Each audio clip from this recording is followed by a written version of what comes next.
Well, I believe I do. Maybe I don't. Whatever.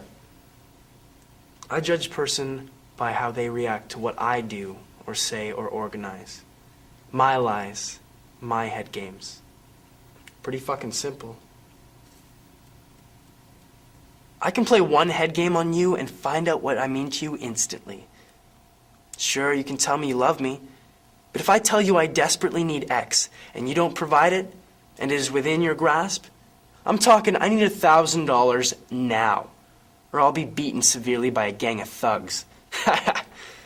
If you have $1,001 in the bank, and you have no immediate requirement for it, you better give it to me. If you love me.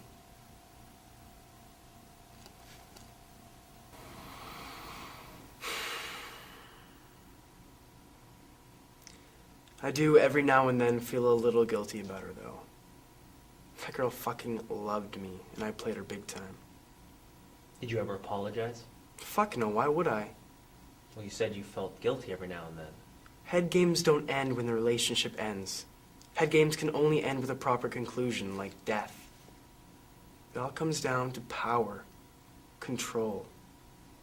I don't quite follow. Let me give you example number 1. It's 555-9216. You think I bothered to call that same night? Fuck no. I played the controlling game. Another mind game. I made her wait for my call. She lost her stake as a controlling party the minute she gave me her number but didn't take mine. I called her, of course. Did you see how hot she was? But not for a day.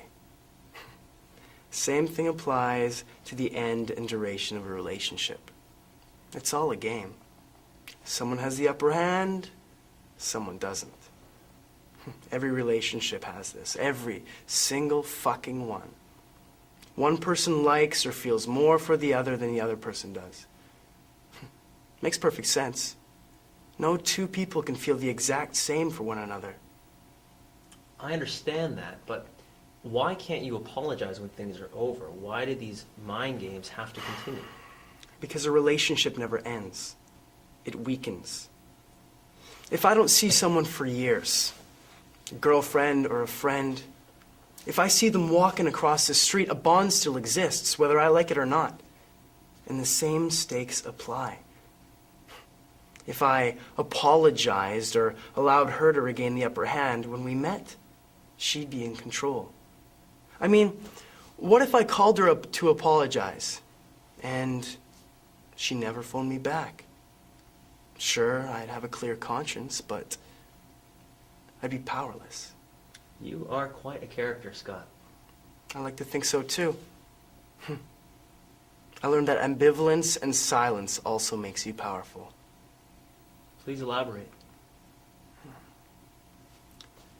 Take the situation with the girl we just spoke of. We broke up, and I'm remorseful. But I'm not going to call her, though. You know why? Because then I show I care. I don't want her knowing that. Even if I do, how would it benefit me to have her know? So I act like I'm not bothered. I'm sure she thinks of me at night, at what I did, etc. I'm positive she has hatred for my actions. But whatever. The silence is what hurts the most. The not knowing. If you don't mind my asking, how many girlfriends have you had, Scott? Why? Just curious. You wouldn't be able to believe me if I told you. I've lied so much and explained about my lies. You don't trust me at all. Figure it out. What was that? Nothing. Next question. What gives you so much pride in what you do? Don't you see? It's a form of art. When this gets published, people will ask me to sign my book and ask me questions about it. I'm getting paid to practice what I preach. And I do this so well. I take the title con artist as a compliment. I take it literally.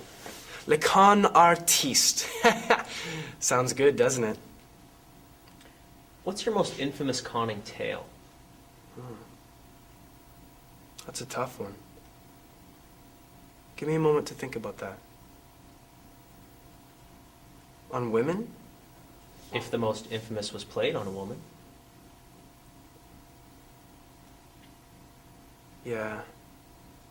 It'd probably be with Nikki. Nikki again.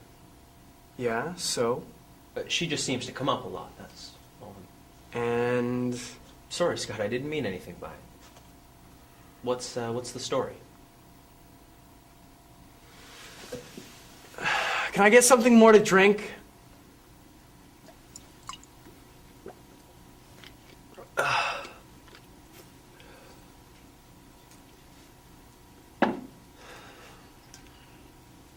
My most infamous conning tale, I don't recall exactly right now. But I can tell you one I feel most guilty about. And that would be? It would probably be when I managed to convince Nikki that we were going to get married. Please go on. See, that's why I had to get more liquored up to tell you about this. It's not even written yet.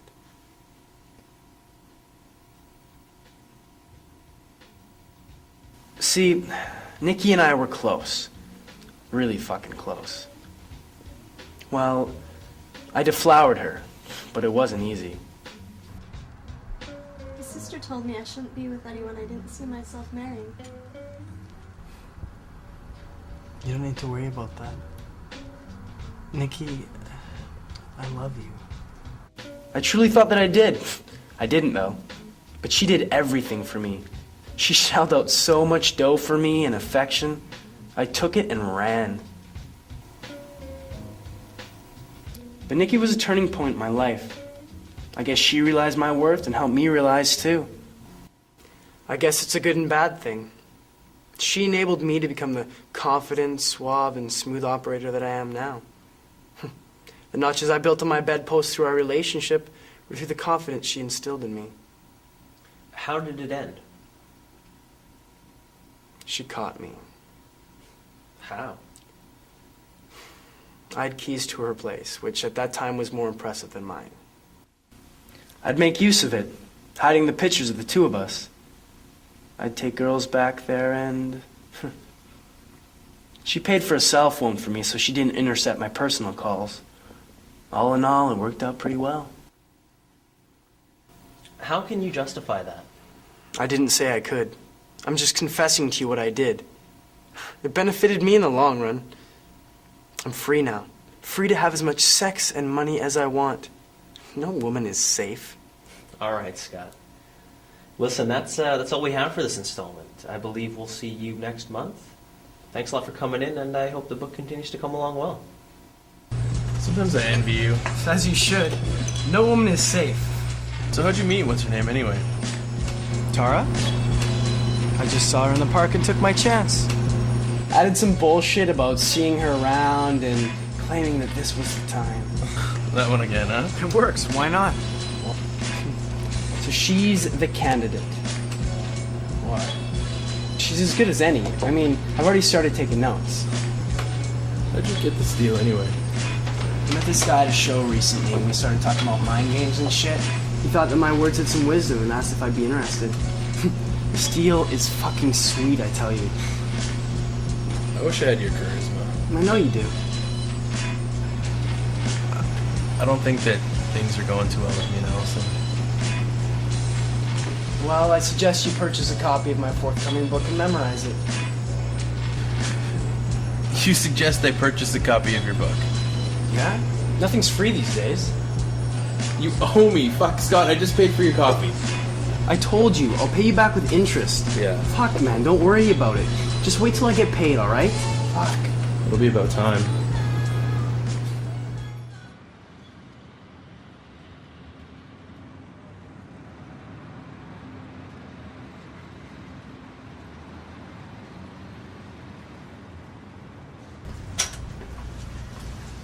Hey. Hello. So what are you taking